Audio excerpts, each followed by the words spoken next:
On commence aujourd'hui une nouvelle série dans le kit de Survie Mana. J'ai décidé de changer un petit peu, on va faire un jour un métier. Et on attaque par le rôle le plus convoité mais peut-être aussi le plus mal compris du secteur, le manager ou la manageuse. Est-ce que ça vous est déjà arrivé de vous dire si seulement j'avais un manager ou une manageuse, tous mes problèmes seraient réglés? Oui. Est-ce que vous attendez cette personne providentielle pour enfin Oui. arrêter de gérer tout ce qui vous enquiquine?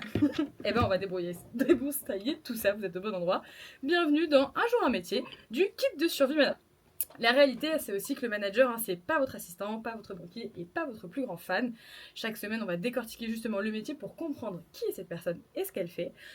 Ça va vous permettre aussi du coup de comprendre un peu mieux le secteur potentiellement, éviter toujours la surcharge et enfin vous concentrer sur l'essentiel, votre art. Ça ne change pas. On commence par une petite définition. Le manager ou la manageuse, c'est un peu votre stratège en chef. C'est quelqu'un qui coordonne, qui négocie, qui anticipe. Son rôle est de transformer votre vision créative en modèle viable sans que vous n'ayez plus besoin de vous en occuper vous-même. Il s'agit un peu d'un filtre pour protéger votre temps de création.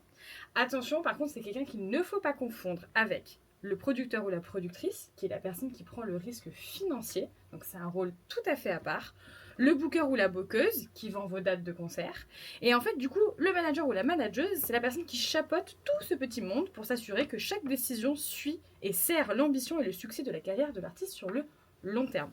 On retrouve beaucoup de managers ou de manageuses qui sont aussi producteurs et productrices, qui viennent accumuler, enfin en tout cas coordonner les deux casquettes. La rémunération, elle est en fait assez simple, hein, pas de bras, pas de chocolat. C'est là que le bas blesse. Un manager ne touche pas de salaire fixe, surtout si l'artiste a des droits d'auteur. Par contre, un manager ne travaillera jamais gratuitement. C'est ce qu'on se disait tout à l'heure. Hein. C'est quelqu'un qui se rémunère sur commission ou sur fixe. Tous les revenus vont être pris en compte. Concerts, droits d'auteur, merchandising. Donc le calcul est simple. Si l'artiste ne gagne rien, le manager non plus. Et c'est bien pour ça qu'il est difficile de trouver cette personne-là quand on débute. C'est un métier passionnant mais structurellement précaire et risqué. Et donc les managers ne prennent pas le risque de travailler s'ils savent qu'il n'y aura pas de revenus financiers derrière. Il ou elle investit des années de travail avant d'espérer avoir un retour sur investissement potentiellement. C'est aussi pour ça que de plus en plus ils produisent pour récupérer officiellement des droits d'auteur particulièrement, enfin des droits sur l'édition, etc., etc. Par contre, quand la carrière décolle, du coup, c'est intéressant. Il y a aussi des risques dans ce métier. Hein. Être manager, c'est absorber toute la charge mentale, les refus, la paperasse, pour que l'artiste reste concentré justement. C'est un job 24 heures sur 24, avec une pointe de sensation babysitter hein, pour certains artistes de temps à autre. Et le plus gros risque, hein, c'est que l'artiste ne décolle jamais, ou qu'un artiste décide de changer d'équipe à un moment clé de la carrière. Le paradoxe de l'émergence, c'est donc de ne jamais savoir comment se faire manager. Aujourd'hui, la plupart des artistes sont leurs propres managers ou manageuses et c'est épuisant car on vous demande d'être émotionnellement disponible le matin pour créer, mais blindé l'après-midi pour négocier sur tous vos contrats. Si vous ne trouvez pas de manager, c'est aussi pas forcément que votre projet n'attire pas ou ne marche pas, bien sûr. C'est souvent que votre structure n'est pas encore tout à fait solide pour faire vivre une autre personne dessus. Parfois, elle est déjà assez compliquée pour vous faire vivre vous-même. Alors voilà. Apprendre à se manager soi-même, structurer ses budgets, cartographier sa diffusion, c'est une des conditions en fait pour pouvoir un jour déléguer ce rôle à un pro et surtout sans vous faire vous déposséder. Vous me connaissez sur ça, apprenez à faire vous, ça vous permettra de déléguer encore mieux derrière. Si tu avais un conseil à donner à un artiste qui se lance aujourd'hui, Héloïse, qu'est-ce que ce serait? Oui. Bon, déjà, quelle légitimité j'ai à donner un conseil à quelqu'un qui se lance, mais bon, pourquoi pas. Bah si, Bien sûr. Complètement. En tout cas, je pense que avant toute chose, et c'est ce que j'essaye aussi de me dire à moi dans cet écosystème, effectivement, tu le décris, assez compliqué, assez complexe, où l'artiste, on demande à l'artiste de porter un peu toutes les casquettes, tous les métiers.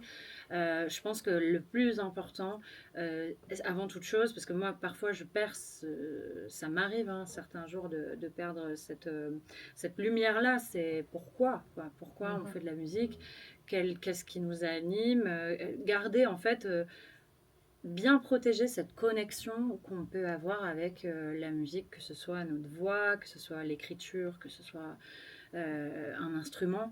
C'est vraiment garder, de protéger un peu ce lien-là qu'on peut avoir avec la musique, parce que je pense que il n'y a pas un seul chemin, il y a 1000 voies. Il y en a qui vont rencontrer quelqu'un qui va faire que. Il y en a, ils vont faire un buzz sur Internet parce que. Il y en a, voilà, il y a tout un tas de chemins.